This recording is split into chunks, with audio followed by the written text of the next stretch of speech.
Mr. Goodyear, because he bears the burden of proof in this case, will address you both first and last with Ms. Kirby. Now, in opening statement, I began by telling you that this is a case about exploitation, about a 45-year-old and 47-year-old man taking advantage of a 13 and 15-year-old girl. And when you think about this case, I would ask you to think about State's Exhibit 1. This is the trauma letter wrote when she was in therapy, and you got a chance to hear her read that letter to you yesterday during her testimony. And I think that there's no other conclusion when you hear what happened to her and you hear what she read to you, that she was exploited. This was a matter of her being taken advantage of by the defendant. Charged him with corrupting another with drugs. And if you see there, we have 4 different time periods within which these offenses were alleged to have occurred. One occurred kind of, as she told you, kind of just before, around her birthday when she was turning 14 to 15, in that time period. If you remember her testimony about the first count, when she was 13, this is the one in 2021, August, September 2021. She's told you that she remembered that because, number one, it was the first time she'd ever smoked methamphetamine with the defendant. She was 13 years old. She remembers that specifically. She remembers that it was hot outside, that in her memory it was summertime. She remembers that it was the first time she ever smoked methamphetamine out of a bong.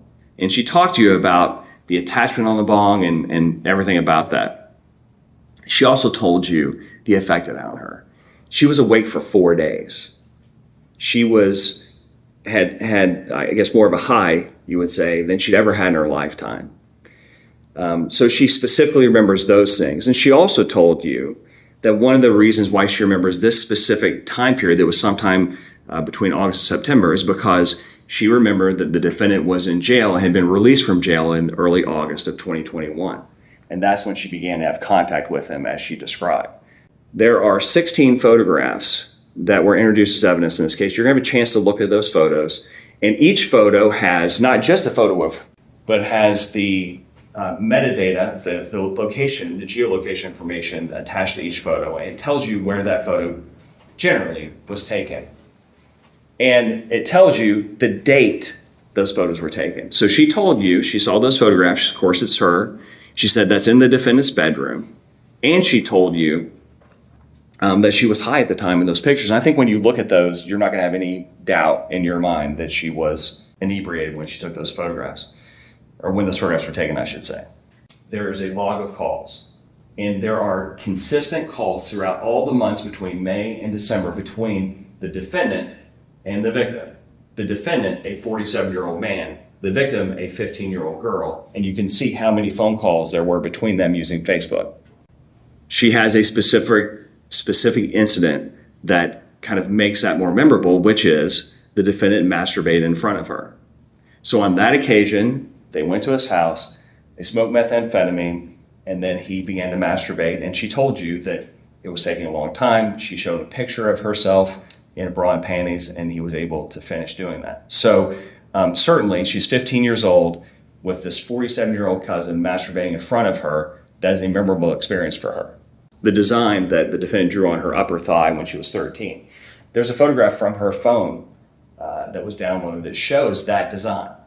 In addition, when you look at the photographs that were taken in his bedroom in May of 23, you can see the design on her leg.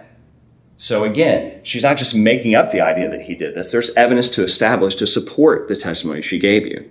And at the time that these things happened, she testified that he would have known what her age was. But all we have to prove is that he was reckless in that fact. In other words, that he essentially should have known what her age was. And in those circumstances, ladies and gentlemen, I would submit to you that we've proven beyond reasonable doubt that he was aware that she was a minor, that she was under 18 years of age, based on his experience with her and his knowledge of her.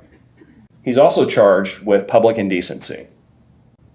The defendant, Eric Isaacs, who has been identified by the victim as the one that was involved in this, knowingly, we've already talked about what knowingly means, but in this case, the idea would be that he is aware of the probability that he was masturbating and that she was present and that she was a minor. With purpose of personal sexual arousal or gratification, or to lure the minor into sexual activity. Now, the second part, we're not arguing. I don't think there's any evidence he was trying to lure her into sexual activity, but I don't think there's any question that what he was doing was for his own sexual gratification. That the state has proven beyond a reasonable doubt each and every element of these offenses, and we actually find the defendant guilty. Good morning, ladies and gentlemen. Thank you for being back here today. I also watched as you listened yesterday. I can tell that you guys are a smart group of people and you're really taking in this case. And on behalf of Mr. Isaacs, we really appreciate your time. Sorry. If you were anything like me, you left yesterday confused.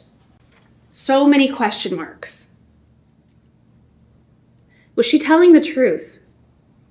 Does she remember the truth? Could somebody who has smoked that much meth remember correctly? Did something happen? What happened? Mr. Goodyear told you that it is legally sufficient to have a period of time and not necessarily pinpoint, but why? Wouldn't that have helped us all if we knew a date or a time or something that pinpointed us to all of these alleged offenses? How does my client defend against a 6-month period of time? Ladies and gentlemen, I don't have a chance to show you an alibi because we don't know a date. If there was a specific date or a specific time, perhaps Mr. Isaacs could have gone through his phone. Maybe he was out of state that day, or maybe he was at work. We don't know because we don't have that date to defend against. She said she had lots of pictures on her phone, just like any other teenager. I have lots of pictures on my phone too, and I could pretty well tell you what I've been doing every day over the past 10 years because of photos or text messages, things like that on my phone. Don't check your common sense at the door. Let's think about that. Why can't we prove this based on something on her phone? Why can't the prosecution point you to a certain day and say, look, there were all these calls between them on just this day, and this makes sense that he was on his way to pick her up, or she called and said, hey, are you on your way? And he called back and said, yes, I'm on my way. Obviously, we don't know what was said, but wouldn't that have helped if there was just something to point us in that direction? The state's job is to paint this picture for you, to make this clear for you. And if you're anything like me, I left yesterday confused, with question marks. Did this happen? How did it happen? Is she making this up? Is she credible? Testify yesterday that she had smoked meth with her brother. You had also heard her testify that her brother and her grandparents may not like it if she went over to his house, to Mr. Isaacs' house, because there was some family drama going on. She alluded to something going on. We really didn't dig into it, but we could tell that something's there. Some sort of drama is there. Is it possible that she has something against Mr. Isaacs, or maybe her brother has something against Mr. Isaacs? I don't know. I'm not suggesting that, but is it possible? You heard her testify that when she allegedly smoked with Mr. Isaacs, it was this different high, something she'd never felt before. Is it possible that maybe there was marijuana oil in there? I know I keep harping on that. I just don't know. Does that make sense that it could have been in a bong? Does that make sense that it could have made her feel weird? Made her feel different? I don't know. Ladies and gentlemen, I know I'm pressing on this idea of was it meth so much, but it is so important in this case. You did not hear from a scientist. You did not hear from a toxicologist. You didn't hear from a medical provider of any kind. You did hear from the detective, but he said that there was nothing to test. So we are relying on the testimony of a child to prove that a substance was methamphetamine. She's just a kid. I don't know, but the prosecution has to prove methamphetamines. That's the drug that they have to prove for this charge to stick. There were a lot of I don't know, I don't remember, I can't recall, maybe, possibly in her testimony. I wish I had a transcript of how many times she said that just because she didn't know. Ladies and gentlemen, she knew she was coming here for a jury trial yesterday. This date has been on everyone's calendar for a long time. And I urge you to remember that. Use your common sense. Proof beyond a reasonable doubt, ladies and gentlemen, is the standard here. And the state has not met its burden of proving this case beyond a reasonable doubt. On behalf of Mr. Isaacs, I ask that you return the only verdict that is consistent with the evidence, the law, and your oath, which is not guilty. Thank you. You're not going to hear the judge instruct you that I'm required to prove a specific date beyond a reasonable doubt, because it's not true. People are convicted in the state of Ohio every day of the week when they're charged with date ranges. Certainly, there are going to be things that she does not remember, and Ms. Kirby asked her a number of different questions. But when it came to the the prosecution argued that the defendant took advantage of a vulnerable teenage girl and maintained a pattern of abuse over several months. They relied heavily on the victim's testimony, a trauma-related therapy letter, digital photographs, and communication records. The victim described first using methamphetamine with the defendant when she was around 13 years old. She recalled specific details such as the environment, the method of drug use, and the effects it had on her, including staying awake for days and experiencing intense intoxication. The prosecution used this testimony to argue that her memory was consistent and credible. Photographic evidence was also presented, including 16 images with metadata showing dates and locations. The prosecution claimed these images showed the victim in the defendant's bedroom while under the influence of drugs. They argued that this supported the claim that the defendant was responsible for exposing her to illegal substances. Another key part of the prosecution's argument was the communication between the defendant and the victim. Call logs and Facebook records showed hundreds of contacts between a 47-year-old man and a teenage girl over several months. The prosecution highlighted that many of these calls were initiated by the defendant, arguing that this demonstrated grooming behavior and an inappropriate relationship. The prosecution also described specific incidents of sexual misconduct, including the defendant allegedly exposing himself in front of the victim. They further referenced physical markings allegedly drawn on the victim's body when she was younger, which they argued were supported by photographic evidence. Legally, the prosecution argued that even if the defendant did not explicitly know the victim's exact age, he was at least reckless in ignoring clear signs that she was underage. They stated that the evidence proved beyond a reasonable doubt that the defendant knowingly committed the offenses, including corruption of a minor and public indecency.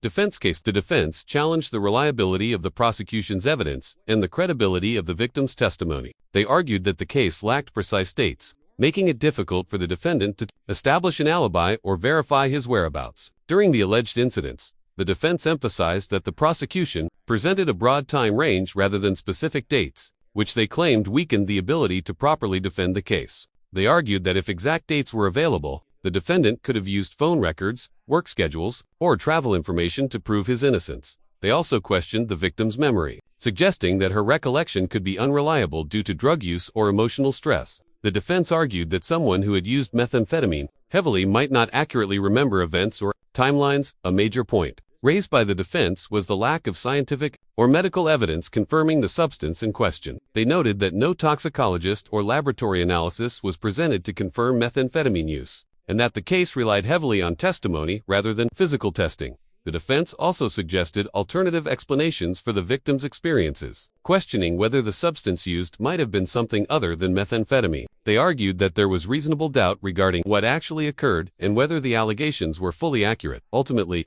the defense insisted that the prosecution had not met the legal standard of proof beyond a reasonable doubt and asked the jury to return a not guilty verdict.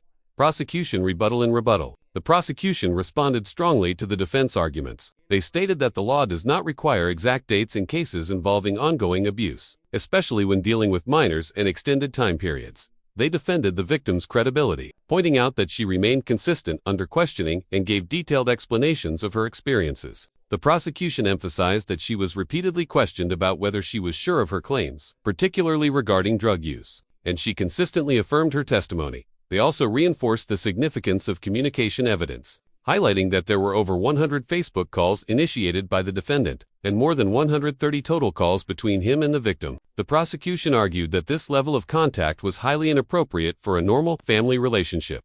The prosecution rejected the defense suggestion that there was no evidence of wrongdoing, arguing instead that the combination of testimony, digital records, and behavioral evidence clearly showed a pattern of exploitation. They concluded that the defendant's actions were deliberate, repeated, and intended for personal sexual gratification, and asked the jury to find him guilty on all charges. Verdict. After deliberation, the jury reached a unanimous decision. Eric Isaacs was found guilty on multiple counts of corrupting a minor with drugs, with methamphetamine identified as the controlled substance involved in the case. Each count resulted in a guilty verdict supported by all jurors.